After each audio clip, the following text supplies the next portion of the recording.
السلام عليكم أصحاب تقاليga kusoo dhawaada channelkayga cunto karinta iyo macmacaanka ee Memo Cooking and Sweeties waa walaashii Memo oo idin wado muuqaal cusub. Fadlan haddii aad channelku cusub tahay subscribe inoo saar, haddii aad hore inoola joogtayna soo dhawow qaybta commentiga ha laga arko. Ha ka hilmaamin muuqaalkiina like saarto waayo like waxay ka caawinaysaa inuu dad badan gaaro. Share iyo comment haddii aad wax araha qabto xagga hoos igu reeb. Aad iyo aad u mahadsan tahay. Kusoo dhawaada sida u dhantihiin casiriyada oo ah shaahi daango iyo macmacaanka oo aan ka marnaynin sida u jeedaan asxaabta qaaliga. Waxaa soo diyaariyay daangada iyo shaahiga iyo sidoo kale macmacaanka casiriyada sida u dhantihiin. Kusoo dhawaada casiriyo wanaagsan. sida ognahay markii la joogo Soomaaliya oo kale casiriyada waxaan ka dhiganaa shaah iska caadi ah iyo daango iyo macmacaan maadaama anaga dabeecadaheena ay sida yihiin badankeena. marka waxaa dhihi karnaa waa casiriyo Soomaaliya dhihi karnaa. waxaan rajeynayaa inaad ka hesheen waayo idinkuba sidaan oo kale iyo si lamid ah u samaysantaan casiriyada sidaan filaayo. sida u jeedaan hadeerna waxaan diyaarinayaa casiriyadii galabta. halkan waxaa igu jiro biyo aan ka sameyn lahaa ama ka kari lahaa shaahiga. sidoo kale halkan waxyaabo badan ay igu jiraan haddii ahaan lahayd heel, qorfe, dhagayar, sanjabiil oo ah waxyaabaha badan aan u isticmaalno inaan ku darsano shaaha ama aan ku carafsano. dadkeena badankooda way isticmaalaan waayo shaahiga wuxuu siinaa caraf ayuu siinayaa iyo dhadhan wanaagsan. kan waxa waaye waxaan isaga miirayaa caleenta labadan waxa igu jiro sokorta iyo caleentii shaahiga. inkastoo caleenta shaahiga ay iga dhamaatay dana noocan ayaan soo qaatay oo hadda idin tusinayo oo aan rabaa inaan isticmaalo caleen shaah ahaan. noocan ayaan isticmaalayaa. jeclina caleenteena ku qoran ama barako ku qoran sida u jeedaan caleentaneti aniga waa isticmaali jiray hadeerna sidoo kale waa isticmaalayaa. caleentii horena way iga dhamaatay isla ayada ayay ahayd oo isku nooc ayay ahaayeen. marka waa gadinayaa sida u jeedaan asxaabta qaaliga. marka caleen aan gadiyo kadibna waxaa rabaa inaan idin tuso qaabka yacni ay tahay budo waaye sida u jeedaan caleenta zaid ayay budo u tahay. wax yar ayaa kaga darsan kartaa shaahiga gaduudna way kaaga dhigaysaa. sidoo kalena waa iskaga fiican tahay noocaneti haddii aad rabtana waa isticmaali kartaa adi ahaan. haddii aad noocyo ka duwan aad jeceshahayna waa isticmaali kartaa. intan waxaa igu diyaarsan sokortii aan rabo inaan shaahiga aan ka kariyo. halkan waa sidii shaahi aan ku karin lahaa biyo ayaa ku jiro. sokortana waa iska yareynayaa waayo sokorta badan shaaha uma fiicna. haddii aad doonto gadaal waad kaga darsan kartaa. sidaa daraadeed wax yar ayaan ku karinayaa sida u jeedaan. shaaha aan karinayana ma badna waa tarmuus shaahi ah waaye. markii aan wax walba ku daro biyaha iyo dhammaan waxyaabaha aan ku carfinayay kadib ayaan waxaan saarayaa dabka. sida u jeedaan halkan waxaa ku jiro diyaarsan qarfo, dhagayar iyo heel iyo sidoo kale sanjabiil. waxaan rabaa inaan diyaariyo dhammaantoodaba oo aan tumo ama shiido sida u taqaanaanba. waa kan waa soo diyaariyay sanjabiilkii waa ka iyo sidoo kale heelkii iyo dhagayarkii iyo qarfihii. waxaan rabaa marka inaan ku daro biyihii sokortii lahaa aan diyaariyay kadib ayaan dabka saarayaa. markaan wax walba aan ku daro oo aan isku wada hagaajiyo. halkan waxaa ku darayaa sanjabiilka iyo qorfaha oo kaliya aan ku darayaa biyaha iyo sokorta aan ka karanayo shaahiga kadib ayaan dabka saarayaa. inta kalena waxaan ku darayaa marka ay karsamaan kadib ayaan tarmuusiga kula shubayaa. sidaas ayaan ahaan shaaha aan u karsadaa. labadaas shay waxay ii siinayaan kuleel ayay ii siinayaan shaaha, labadaas kalena waxay ii siinayaan caraf ayay ii siinayaan. sida u jeedaan tarmuusiga hadda waxaan ku shubay heelkii iyo dhagayarkii oo ugu talagalay shaaha inuu ii noqdo caraf inuu ii noqdo. labadaasaan ku daray sokortii biyaha iyo markii ay isku karsamaan qorfaha iyo sanjabiilka kadib ayaan caleenta kula darayaa shaaha. kanna waxaa waa halkii caleenta iskaga miiri lahaa waayo ma jecli caleenta in shaahiga toos loogu daro. waxaan jeclaa in biyaha aan marka hore aan ku miiro si caleen dhan aynu iiga lahaanin. waxyaabaha aan ka sifeynayo waxaa waaye caleenta oo nadiif ah inaan iska reebo ayaan rabaa. marka waa ka caleentiina waan diyaarsaday. sida u jeedaana waa shiday oo waxaan saarayaa shaahi ayaan saarayaa dabkii.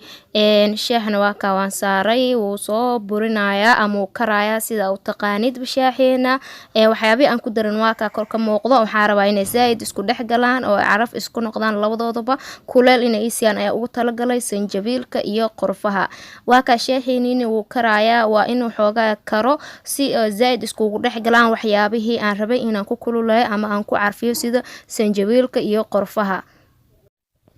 labadan shay waxaa isticmaali karo dadka aanan quumanka yacni quuncun waxa la dhaho aanan qabin sanjabiilka iyo dhagiyarka way u daran yihiin waayo waxay kiciyaan energy ayay kiciyaan haddii aad qabto quumanka ay ku cuncunayaan tusaale ahaan oo kale ama xasaasiye aad ka qabtid waxaa samayn kartaa in yacni aad iska dhaaftid dhagiyarka iyo sanjabiilka siiba sanjabiilka waxaa isticmaalaysaa bedelkooda heelka iyo qorfaha oo u fiican caafimaad ahaan waa haddii aad xasaasiye quumanka aad ka qabto marka waa ka shaaxeenin oo soo karay sida aragteen waxaan ku shubaynaa tarmuuskeeni inagoo caleenta iska miireyno si yacni shaax nadiif ah oo inoogu soo baxo waa ujeedaan heelkii ayaa kor ka muuqda iyo sidoo kale dhagyarkii aan ku daray marka labadoodaba wax dhibaato ma keenayaan yacni hadhowda marka shaax la cabayo oo kale ma kuu soo galaan waayo tarmuuska isaga ayaa kaa celinayo marka aad ka shubanay sidoo kale dadka lacal tusaale ahaan isdhihina maxay tahay yacni maxaa iskaga dayn weyday oo markii cabitaan ahaan hadhowda shaax la isticmaalayo ayuu ku dhibaya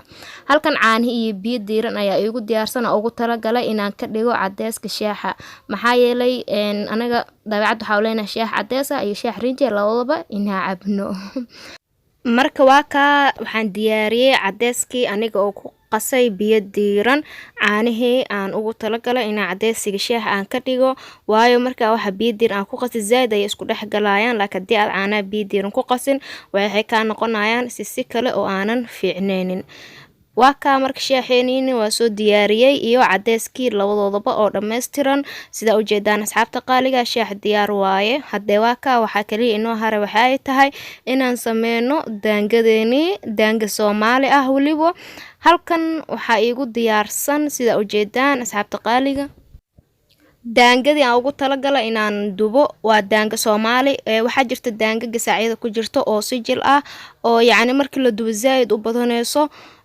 laakiin tan waa midda dalka waaye cusbadan waa cusbo shiidan waxaa ugu talagalay in dhanaan yar ay siiso hal waxaan soo diyaarsaday saliidii waxaan saaray dabka sida ujeedaan waxaan rabaa inuu soo kululaato waliba si xoogaa ay zaid saliid ay karto si yacni daangada markii loogu shubo oo kale in zaid isku dhex gasho ama zaid ay u dubanto warkaa kadib ayaan dabka ka gaabinaynaa waa ka daangadeeniina waan ku shubay dabkii iyo cusbadii shiidneed labadoodaba waa isdhexgelinaya sida ujeedaan asxaabta qaaliga waxaan rabaa markaan inaan daboolo oo aan xoogaa u sugo intii daangada ay soo karayso ama ay dubmayso waa la dubaya daangada daangada sida aan sheegayba waa midda dalka waaye midda dalkana zaid u badanayso laakiin si walba oo ay ahaataba daanga waayay marka asxaabta qaaliga sida u ogaada haddee waa ka waxa walba oo dalkeena ka baxan aad iyo aad bay u qiimo badan yihiin marka daangadeeniina si ujeedaan waxay bilowday in ay dubanto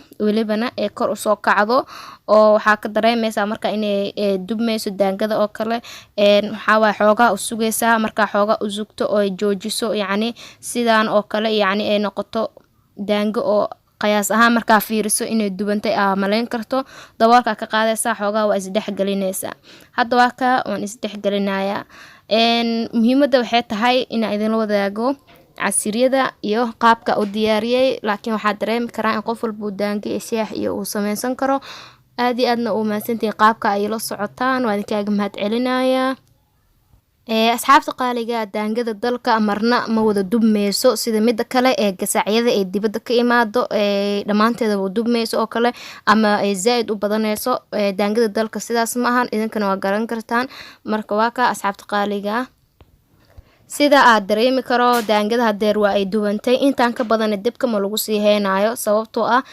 marna ma wada dubmayso midda dalka waxaa laga yaabaa inay madow ay noqoto marka waa laga dejinayaa intadan enough waaye ama way ku filan tahay haddana saxankii ii diyaarsanaa ugu talagalay daangada waxaan kusoo shubtay daangadeeni waa ka inoogu jirta asxaabta qaaliga halkan waxaa igu diyaarsan shaaxiga cadeyska iyo dhammaantiisaba isagoo iswata hadaayada hore idin tusay anigoo soo diyaariyey dhammaantiisaba waa ka marka shaaxigiina waa diyaar cadeyskiina waa diyaar casiriye wanaagsan waxaa kaloo halkan inoogu sii diyaarsan waxyaabo badan haddii ahaan lahaayeen sida idin sheegayba shaaxigii oo hadeertaanba aad aragtaan iyo daangadii iyo macmacaankii waa ka casiriyadeeniina way dhammaystiran tahay wax ka maqan ma lahan qaabkan ayaa casiriyada u diyaariyaa marka asxaabteeda qaaliga sida ujeedaan waa ka daangadeedayna aan soo dubay halkan ay ku jirtaa iyo macmacaankii casiriyada aan ugu talagalayna waa ka asxaabta qaaliga.